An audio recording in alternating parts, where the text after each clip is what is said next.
Church members open their wallets religiously, but is the money being used wisely, or is it being mismanaged? Let's talk about the elephant in the room.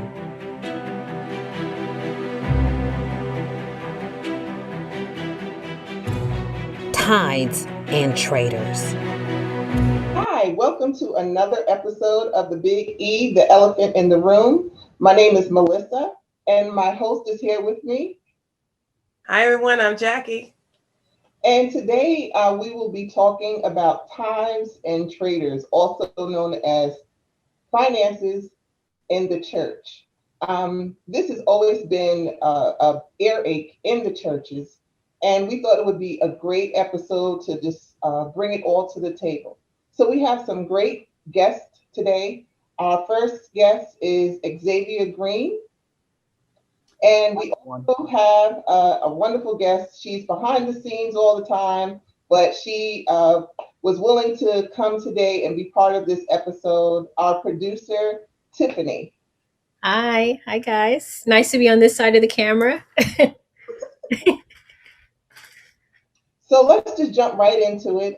We will be, like I said, discussing about finances in the church.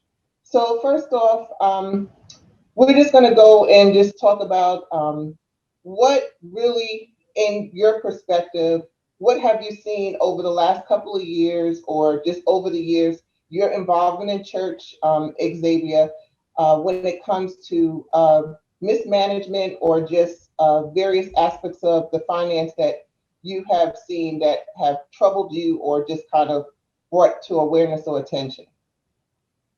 Okay. Hello, everyone. Just a brief introduction of myself. I'm Xavier. I've worked in church leadership in terms of volunteering church leadership in different aspects. I'm going to keep my denominational affiliation more discreet.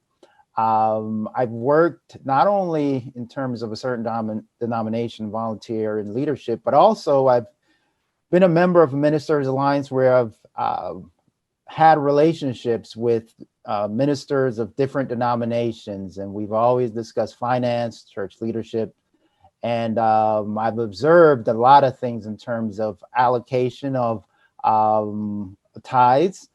My background, I have an MBA specialization in finance, also a master's of social work degree. I've counseled a lot of clients over the past 20 years, and a major component has been on finance. One of my research areas is what's called behavioral economics, and people wonder what in the world is that? And that's the application of psychology to how people make decisions in spending money, whether individual or investments. So I look at the mind, what's going on in a person's mind when they make decisions about money. Sounds very interesting. Yeah. So with your experience with that, what have you seen that kind of brought to, like I said, awareness, to kind of just brought some, because a lot of, you go to board meetings, you go to different meetings that take place. What have you seen in leadership as well as even in the congregation that has brought attention that individuals just feel like there has become an issue or even developed even when it comes to where their money is really going? Well, one of the things is transparency, and I'm glad you asked that question. Every church has different structures in terms of how money is spent, allocated. If you have a hierarchical structure, for example, the Methodist Church has a hierarchical structure. Money is funneled up to a governing body. And so there are different levels in terms of hierarchical structure. So 100% of your money that you give to the church does not automatically stays within the local congregation. You have other churches that's more congregational model where everything stays there. So they have more control of their allocations with where this money is going. Now, what I've seen a lot. We're going to tell you some stories. The one story I'll tell you, I was at a certain church, and I'm going to use this nebulously, in a certain state, New Jersey. Yay, Jersey. But I remember going to a certain church. This was probably 20 years ago, and they collect their offering. And they had a plate for the pastor, a plate for just general church fund, and a plate for church ministries. And I'm thinking, wow, he gets a salary and he's getting this. So, and the deacon would start off, it says, I'm going to start off with $100 in the pastor's plate. And I witnessed that every time I went to that church. All right. Now the pastor was a nice guy. I knew him.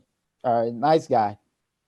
But it made me think, wow, that's a lot of money going. You've already getting a salary from the church, and you're getting on top of this every service. Now, if you have 2 services, you can do the math.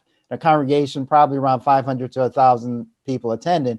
And the deacon basically put in $100, and that's subliminal. When you put in that money, you're actually setting a benchmark with people.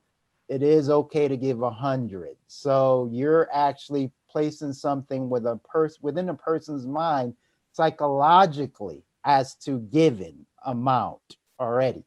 So that pastor is getting minimally a couple of $1,000s each service on top of what they're getting. So that started me to question that. One of the things that constantly I hear in churches, we don't have any money. We don't have any money. We don't have any money. So you may go and ask for a ministry, for funds for a certain ministry. We don't have any money. Then when you go to a meeting, you look at the financials and you're like, hold on, we do have money. All right. So I always say this, that people will have money in a church. Churches operate just like on any organization. We'll have money for what we want monies to be directed to in terms of finance. And people have left the church because of angry that their money was not given to the ministries that they would like. Somebody said this to me years ago. I never forget it. And this was a retired executive. He said, and he wasn't talking about so much as a church as in terms of organizational structure. People will protest in 3 ways: with their time, with their feet, meaning that they'll move, go either to another church, another organization, and with their money. So meaning that they will either not give anything or give to somebody else or something else. And we assume those in leadership, they will do the best with our finance. Mm-hmm. And that may not always be the case. You've read in the news in terms of people in leadership who fall from grace and because of misappropriations of funds. You've seen that with individuals spending lavishly on cars, vacations, homes, all under the church auspices. I've known situations where individuals drove beautiful cars, very high-end luxury cars, but the cars were not in the individual's name, but in the church's name, which was perfectly legal. So the church actually owned the car, owned the home, and the individuals leased the cars and the homes from the church. Which is legal in terms of tax purposes. And I'm not a tax lawyer, so you'd have to talk to a tax lawyer about that, a trust lawyer about that. But you start to say, okay, if the church is paying all this to finance your lifestyle, how much is really staying in the church to provide for the ministries of the church? Yeah, so Xavier, it's so funny you said that because we're dealing with we're in a situation right now with this pandemic. A lot of people are losing jobs. A lot of people are in a very hardship situation, and but the church in the forefront, they're still wanting their members to pay tithes, They still want their members to still contribute to the church and keep the church afloat. How can there be a balance in that? Because there are families that are home that are struggling, that can't even provide. And like, I'm going to jump into Tiffany, because Tiffany has a amazing story, what transpired with her financially. So Tiffany, if you can just tell us briefly your experience regarding the church and your experience financially and what took place with your family. Yeah, sure. Happy to talk about that. So I can't necessarily speak from what happens on a board's perspective. I can only speak from what happened as being a member of a church for years, and then and not realizing up until when I really needed the church to be there for me, how much finances really went into your standing in the church. Right. So I grew up in the church. When I started going to the church as a young child, it was a small church, and then it grew. I'm not going to say the name of the church, but it grew to mega church status with thousands of members. But we were in the church since we knew the pastor personally and everything, because we were there when the church just had a few members, and then it, like I said, it grew. And through the years, we were pretty involved in the church. I was there on Sundays and Wednesdays for like the Bible studies and things like that. Even my parents and my grandmother, I know that they gave their tithes and their offerings. And I also I was a budding filmmaker even back from when I was a child. So we would volunteer our time. Me and my sisters would also do the video recordings for the church. We would be there from like, we had to be there before 7 a.m. to record the morning service, and then go and then after the morning service, then they had the 2 o'clock afternoon service, or I'm sorry, it was a 10 o'clock after, like the later morning service. So we would be there recording for the church, and so we did a lot, for the church. My other sisters who were budding actresses used to perform in the church plays and stuff. So we were very, really involved.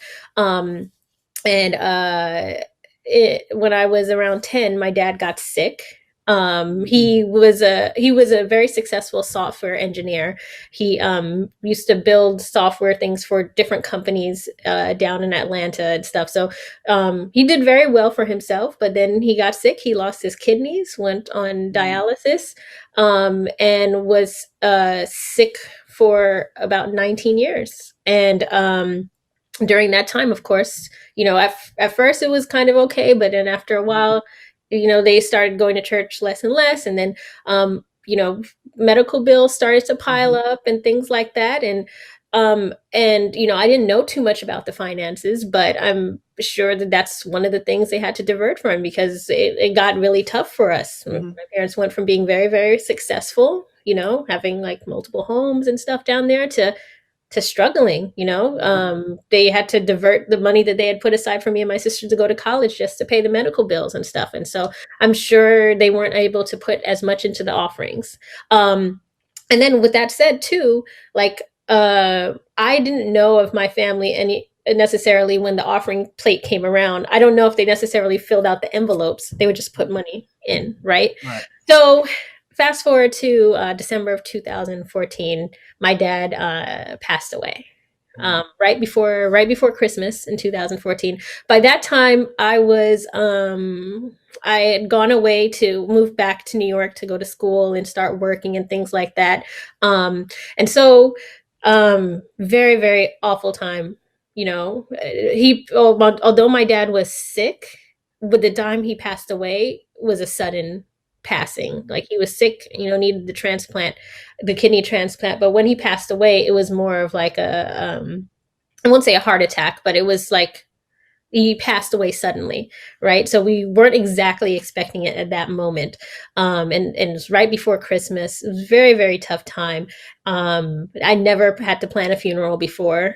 But I'm the oldest, and so it was kind of me and my mom and my cousin and stuff. And at the time, my grandmother was also sick, so there was just a lot going on at that moment.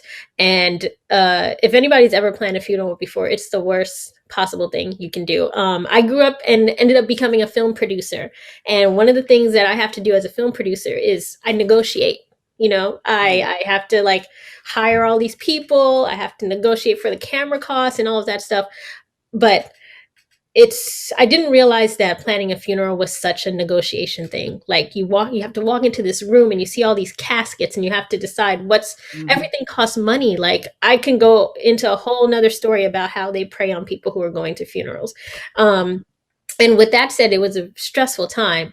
The one place where I was not expecting for it to be stressful was the church, especially being that I'd been so involved in the church all throughout these years. Like, as I think back on it now, the fact that me and my sisters, who were preteens at the time, were doing the camera work for the church is like borderline child labor. They didn't even feed us in between the services. Like, if as I have to hire camera guys now, I'm like, they were getting away with murder, but that's a whole, that's a whole nother story. Cause what I would have to pay to record for that many hours is ridiculous. But anyway, so, we had a meeting because we needed to plan a funeral, and the meetings were just not what I expected them to be. They were like, oh well, we don't know if we can make time for you. It's right before Christmas. We have to plan for our Christmas show and stuff. And it's like, well, I'm sorry, I don't want to have a funeral either, but this is just what we need to do. And then they're like, oh well, we don't see your parents as active member. They say, we see you, Tiffany, as an inactive member, but we don't see your parents as active members. And I'm like, what are you talking about? I've been coming here since I was like 8 years old. I didn't come here alone, how. And so I asked them, I was like, how does one actually become an inactive member? And they're like, well, when we go through the financials, and that's when it clicked that you become an active or inactive member based off of your financials. And now your participation, all that work you were doing, all that it's all about that money. It's all about the money. And it became because we were inactive members, we weren't priority for having a funeral. That's a shame. That's a shame. And they were just giving us the runaround. They wouldn't even give us space for about 2 weeks after my dad passed, so my dad his body had to sit in the funeral home for at least 2 weeks. The only way, and then also the church has become so big that I was just dealing with the funeral ministry, right? I couldn't even talk directly to the pastor. The only way we were able to finally get the funeral secured was we had to make a couple of phone calls and get onto the pastor. And then she was like, oh, the Jackmans, of course. Like, what? Yes, get them in. And then we were able to actually get the funeral. But then even with that, I was like, okay, so can we have the funeral now? Can we have the repast? They wouldn't give us the space to do the repast. They're like, oh, well, we had to move the rehearsals for the church for the Christmas play over into the lunchroom, so you can't use that for the repast. Like, begrudgingly, they gave us the funeral and then wouldn't give us the space for the repast. So I had to go back to my old high school, and they let us use their lunchroom to do our repast. And then the other thing too, as a filmmaker, and I didn't necessarily have the strength to actually get up there and speak at my dad's funeral. And so what I wanted to do was I put together this nice video with like pictures and videos of me and my sisters and my dad and, family and stuff like that. And some of us spoke in the video, and I wanted to play that video during the service. And that was also a problem. They were like, well, now if we need people from the media ministry to be at the service, we got to pay them too. So we don't know if we can do that. And I was just like, oh my gosh, this is the one way I can honor my dad. Mm-hmm. I make videos, I make movies. This is the way I can honor my dad. And that was a problem. I at that point, I told them, I was like, I know how to work the equipment. I used to be on the media industry. Let me do it. Mm-hmm. And then they eventually let someone do it. But it just was, I just was not expecting to have to go through all of that with the church. Mm-hmm. And I told my mother at that point, I said, after this funeral is over, after I have to come here and bury my dad, I will never go to church again. And I've kept that. And it hurts. I know it hurts my mom because she tells me all the time, well, you grew up in the church. That's not how we raised you. I was like, well, that's not the church I was expecting. Mm. And since my dad passed, well, I had to go back to the same church 6 months later when my grandmother passed. Mhm. And, and that was also another problem. We've nicknamed the guy who ran the church ministry Reverend Incompetent. That's what we started calling him. We're like, he shouldn't even be over the parking lot ministry, but because he just did not have the empathy that I think you need to have when someone is grieving. And I think how the whole structure of it in general just needs to be redone. So I've stopped going to church. I will show up sometimes, but only only for like a special event. Like sometimes my little cousins will be in a church play and I'll go for that. Or the last time I went was when the church gave out certificates for all the graduates, but that was only on Zoom. That was a couple months ago. But just go as a member, I have no interest in going to church anymore, which is a shame because like I said, I grew up in the church, but they really let me down at the worst time in my life. They let me down. And Tiffany, and I'm so sorry that that happened to you and your family, and especially a very vulnerable moment when you want people to be surrounding you, and and for a church to just act and perform in that manner. It's just it just baffles me personally to just wonder. And now this allows me to really even understand why maybe so many people are not attending church. And it could be, because of situations like your story, or other mishaps financially, that have happened to them. And it's very troublesome. And that's why I said, right now we're in this pandemic. We have this situation. We have these situations like yourself that people are financially going through something and they need the church. But the church is putting their hands out to saying, well, we need the money. If you can't give it to us, or you're not on that list, or you haven't paid your tithes in so many months or within a year, well, we can't do anything for you. So it just, like I said, it does bother me. It troubles me with that. And Xavier, listening to her story, how would you think going forward, especially being in various positions that you held in the church, what would you have done differently? Well, I'm sorry to hear that, because and even describing what you went through, it was heart-wrenching. And I think the word that would best describe, you were hurt. Yeah. Terribly hurt. Because you didn't expect that. Yeah. When I was doing my undergrad studies in ministerial theology, I remember one of my mentors said to me, Xavier, always remember this: never put paper over people. And that was almost 30 years ago, and I still remember that. Now, there are two things. I'm going to try to balance it on the church, and I'm trying to balance it from the human perspective.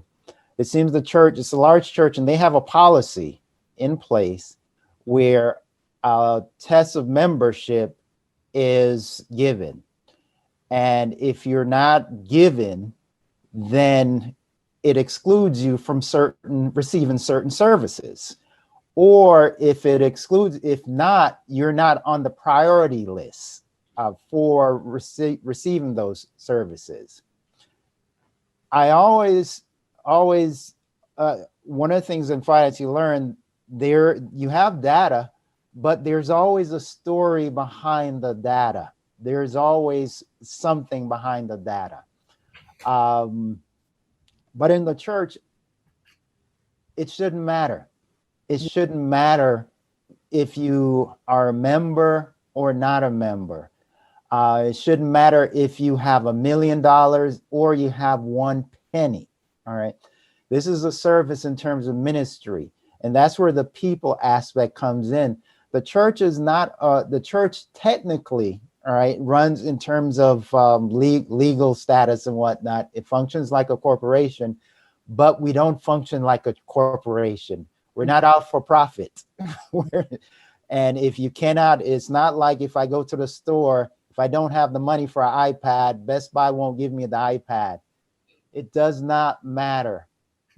With your situation with your dad, one, with the camera crew, that's, you shouldn't have been privy to that discussion. If you needed media there, that's fine. As a church, we absorb that. We absorb that as part of our ministry to people, or whether they're members or not members. Two of the most grueling things is when you have impending death and death. Death is probably the most heart-wrenching things for a family. It throws a family off kilter. You don't know what to do. You're grieving the loss of your loved one. You're trying to put a funeral together while still trying to grieve and trying to hold yourself and your family together. And now you're trying to figure out, okay, how do I navigate the church? Who do I contact? And also pastoral care. There should be someone to kind of help me in terms of the grieving process, and like trying to get through just to get to the pastor. It shouldn't be that way. As a minister, one of the most important things to remember, is grievance, funerals. Rudy Giuliani in his book, and I know I'm not being political when I say Rudy Giuliani, let me qualify that.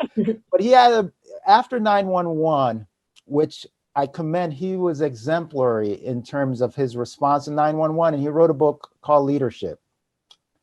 The best chapter in that book for me was when he talked about funerals, the importance as a leader being there for the family during funerals, making sure that the family's taken care of, the expenses with surrounding anything that the entity, in that case, the city of New York, needed to do to make sure the family of those first responders are taken care of and the funeral went smoothly.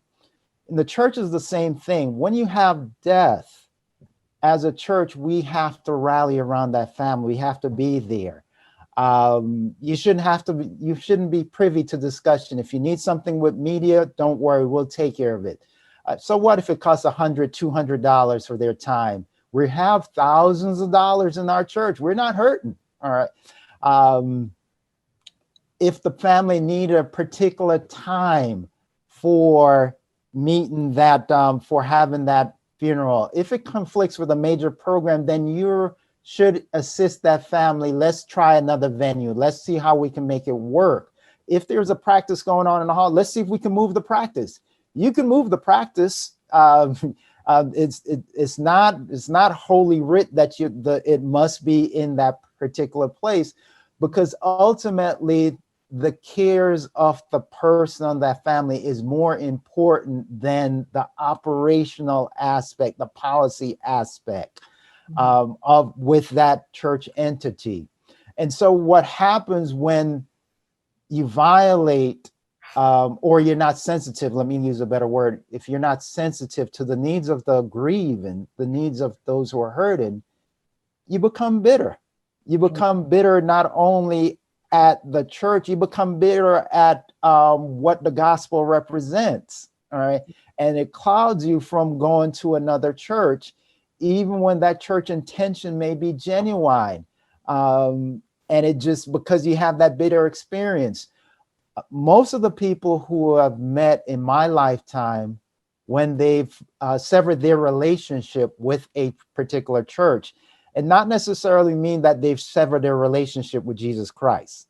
Okay, I want to make that distinction clear, and I'm sure some people might hold on, But I've met people who are Christians who are hurt by things that happen in the church, and most of the people who have left church, it's not because of the doctrinal, it's because of something relationship-wise that happened with the church. In your sense, Tiffany, you and your family gave to the church. You had a relationship, you thought, with the church. And now the time of your most need, the test of the relationship is how much money you've given to the church. That's how they've made their relationship. It's like a marriage, okay? My test of my marriage relationship with my wife is how much salary she's bringing in. And see, what She's makes not it bringing so bad, in, Mr. I can't Xavier, do it. I mean, what makes it so bad about Miss Tiffany's situation, and thank you so much for sharing that hurtful, harmful situation with the audience. What makes it so bad is people are not asking for free things, but free cassette, free food, free rent. People are not asking to do you a favor all the time. We're just looking for compassion. And I think the church has misrepresented their title as this is a hospital for healing. Come and you'll be good to go. And I think a lot of times there are many people who are absent. Thank you, Melissa, for bringing that out from church because they have had hurtful situations, and the church, so it seems, hasn't recognized and acknowledged their behavior, its behavior towards the people that make up the church. People make up the church. You have to treat people a certain kind of way. Yeah. I have several friends here in Georgia, similar situations, not as painful as Tiffany's, but it was painful for them because they were deacons in the church, very active, same thing. It's kind of like, well, isn't this like a barter system? If you give service, shouldn't you get some type of support from the church? But I guess it's not. So in these two individual situations, they attended separate churches, of course, different denominations and everything.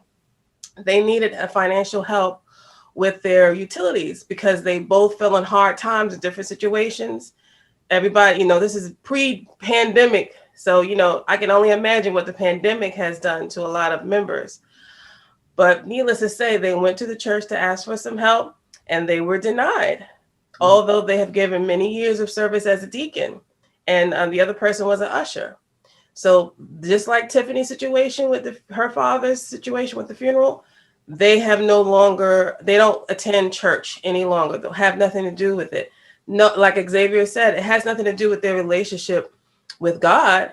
But it has everything to do with their relationship with attending church every week.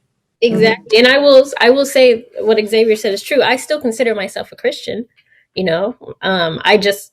I just don't want to go to church, because and even when those few times that I have gone to church because, like I said, it was a special event or something, I am triggered as soon as they start talking about money, as soon as they start saying, oh, it's time for offering. And even the last time I went to church, they gave the pastor a special gift, a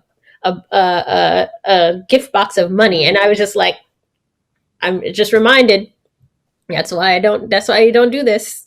You have rumors, and you hear people that do work on boards at church. I'm no member of a church in particular, and I don't serve on a board, but you do hear people mismanaging money all the time.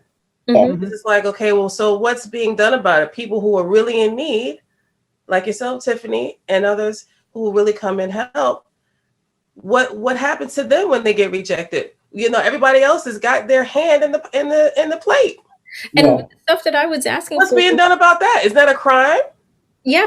The things that we were asking for, I wasn't even like, now that you mention it, Jackie, we probably, as my dad got sicker and stuff, we probably could have used the help of, maybe they could have helped us with the bill, but we actually never reached out to the church for any of that stuff. Never reached out for help with any bills, anything like that. The only thing we reached out to them for was help with them doing what they do or what they're supposed to do, which is like help supply a funeral, help provide that space. And I had no idea that your tithes and offerings were basically like a life insurance policy where you can cash it in when you need it. It's clear. Now I understand that we obviously fell off on our life insurance payments to the church. I mean, who knew? Who knew?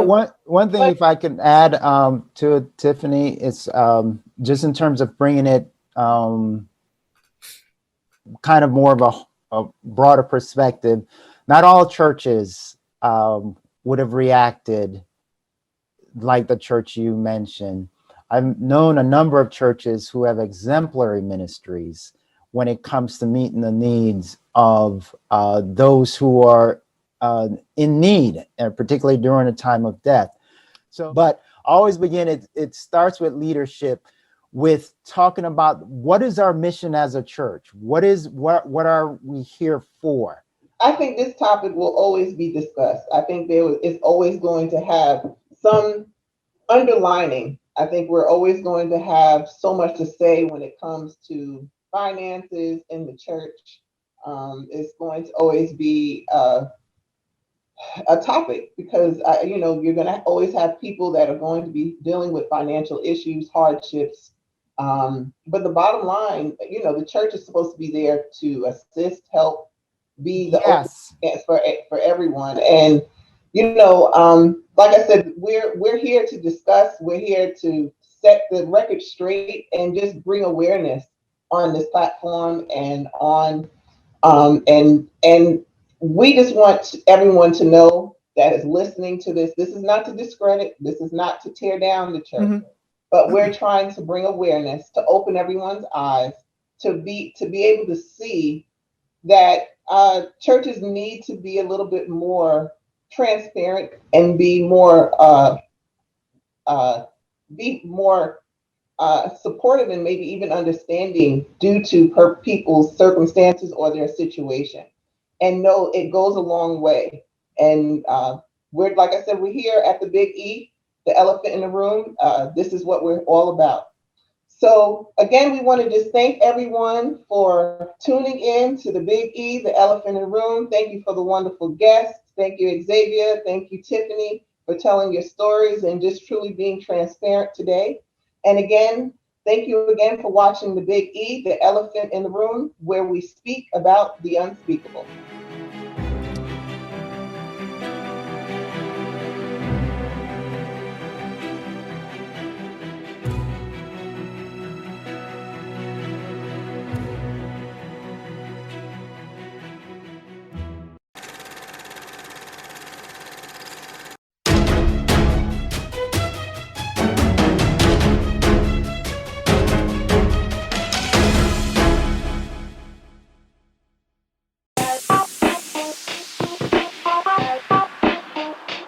Welcome to What's Going On? My name is Demita Joe. Each Wednesday, you can find me here at 3 p.m. I'll be over here discussing different things that are going on and try to bring you a boost of positivity for your week because we all need this. We're going to share some feel-good stories. We might find a hometown hero. We may take a look at some trending topic. And sometimes we might even find a lesson in a not-so-warm and fuzzy story if we can. I'm Demita Joe, and I'll see you guys on the next episode right here on What's Going On?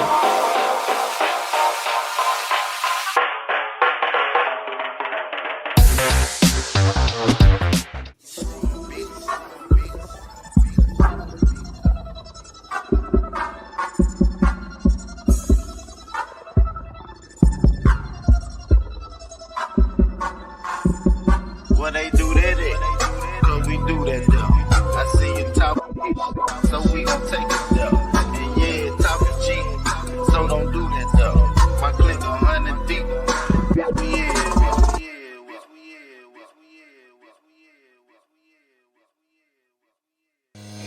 This is Tyron and Nicole with your weekly RATV news break.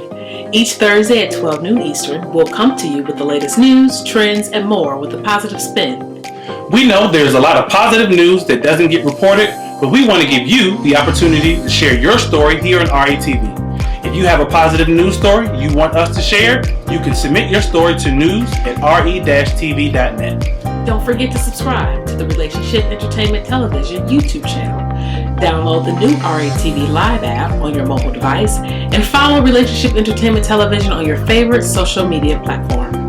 Don't forget, make sure you tune in to the RATV News Break each Thursday at 12 p.m. Eastern. Until then, be blessed and be great. Hey, it's your girl Tia Robertson. I'm the host of Entrepreneur Insider.